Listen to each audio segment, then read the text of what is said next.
एक सिंपल सवाल पूछते हैं। अगर किसी पॉलिटिकल लीडर को ये लगे कि उसे कोर्ट में फेयर हियरिंग मिलने के चांसेस कम है, तो क्या उसे वो कोर्ट की हियरिंग को बॉयकॉट करना चाहिए या फिर उसे कोर्ट के अंदर ही एक लीगल रेमेडी को परस्यू करना चाहिए? आज यही सवाल अब अरविंद केजरीवाल के लेटेस्ट मूव के बाद खड़ा हो गया। रीसेंट रिपोर्ट्स के अकॉर्डिंग अरविंद केजरीवाल ने दिल्ली हाई कोर्ट के जस्टिस स्वर्णा कांता शर्मा को लेटर लिखा है और उस लेटर में उन्होंने ये लिखा है कि उनकी जो जस्टिस मिलने की होप है वो शैटर हो गई है। उन्होंने ये भी कहा है कि जस्टिस शर्मा के सामने ना तो वो खुद अपीयर होंगे और ना किसी लॉयर के थ्रू वो अपीयर होंगे। और इस पूरे डिसीजन को उन्होंने गांधीयन सत्याग्रह से कनेक्ट किया है। तो अब ये सिर्फ एक पॉलिटिकल स्टेटमेंट नहीं है, ये एक तरीके का लीगल फ्लैश पॉइंट बन चुका है। क्यों? क्योंकि अब ये किसी ऑर्डिनरी केस के बारे में डिस्कशन नहीं है, ये डिस्कशन है दिल्ली के एक्साइज पॉलिसी केस के बारे में, जिसमें ED, CBI, arrest, bail, discharge orders, revision, petition, recusal plea सब कुछ ऑलरेडी हो चुका है। आज हम इसको गॉसिप की तरह नहीं बल्कि एक लीगल एंगल से भी समझेंगे। इसको लीगल, पॉलिटिकल, इंस्टीट्यूशनली हम डिकोड करेंगे। तो सवाल ये है कि केजरीवाल का मूव क्या एक प्रोटेस्ट है? क्या ये एक लीगल रिस्क है या फिर जुडिशरी और पॉलिटिक्स के बीच में एक dangerous confrontation? So welcome viewers to Legacy IAS. In this, we are going to understand this article which has the heading Hope of Getting Justice is Shattered as Arvind Kejriwal refuses to appear before court and he writes such to the justice. सबसे पहले the latest flash point मतलब कि अभी का incident अभी actually में हो क्या रहा है इसको पहले समझ लेते हैं कि उन्होंने ऑलरेडी जैसे बताया कि उन्होंने लेटर लिखा जस्टिस को और उन्होंने बोला कि हम अब होप हमारी जो जस्टिस मिलने की है वो शैटर हो चुकी है और इसके लिए अब हम अपीयर नहीं होंगे, है ना? तो अगर अगर हम लोग इसे पॉलिटिकल लैंग्वेज में समझें तो पॉलिटिकल लैंग्वेज में ये एक मॉरल प्रोटेस्ट लग सकता है ना?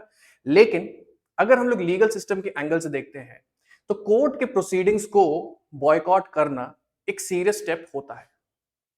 कोर्ट के सामने केस चल रहा है, सीबीआई का रिवीजन पिटीशन पेंडिंग है और अगर पार्टी पार्टिसिपेट ना करे तो कोर्ट के पास ऑप्शंस होते हैं, है ना? ऐसा नहीं है कि आप अपीयर नहीं होंगे तो अब केस आगे नहीं बढ़ सकता। मतलब कि कोर्ट प्रोसीडिंग स्टॉप नहीं करती just because the party is not appearing.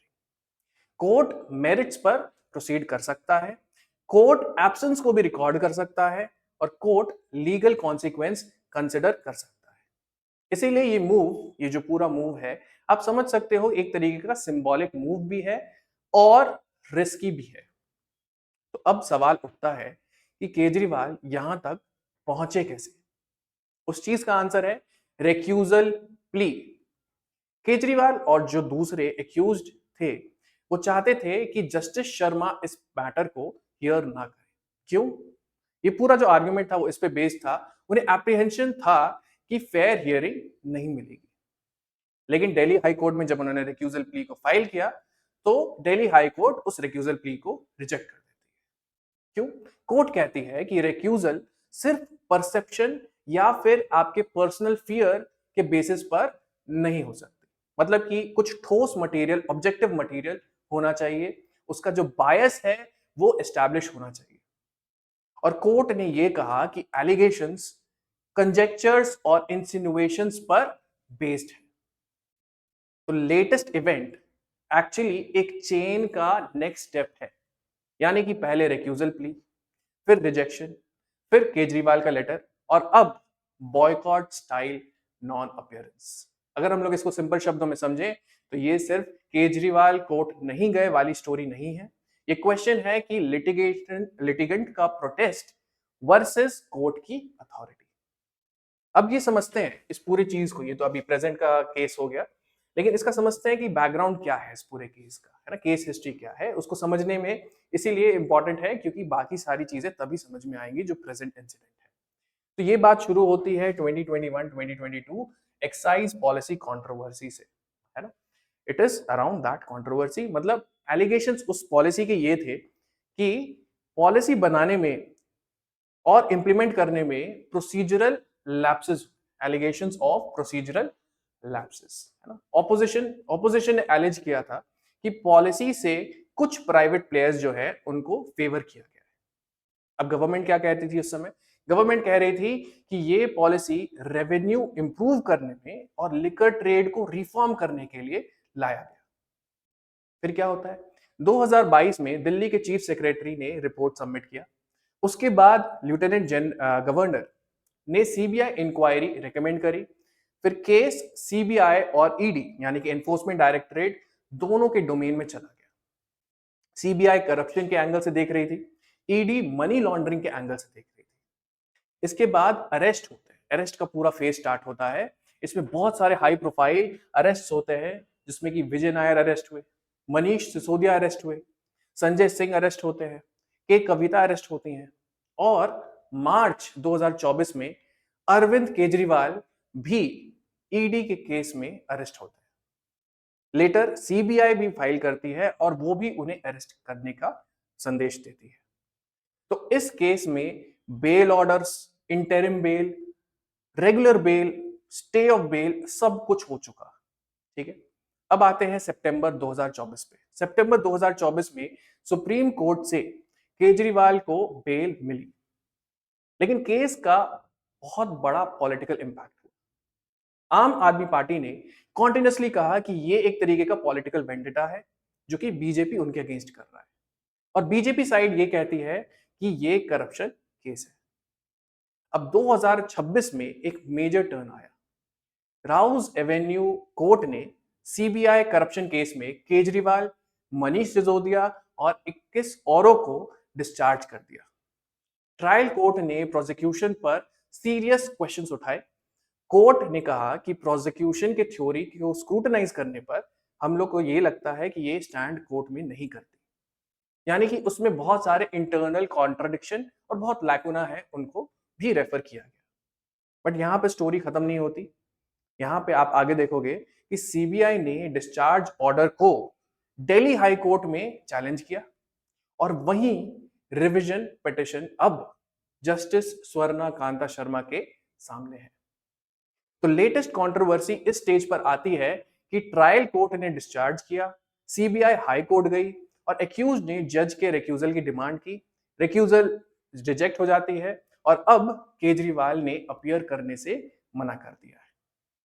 इसीलिए ये सिर्फ पास्ट का करप्शन एलिगेशन नहीं है, अब ये एक तरीके का इंस्टीट्यूशनल कन्फ्रंटेशन भी बन गया है। अब ये समझते हैं कि why was recusal so central, मतलब कि रिक्यूजल बैटल एक्चुअली में क्या है ना। तो रिक्यूजल का क्या मतलब होता है? रिक्यूजल का मतलब ये होता है कि जज खुद को केस से अलग करते हैं।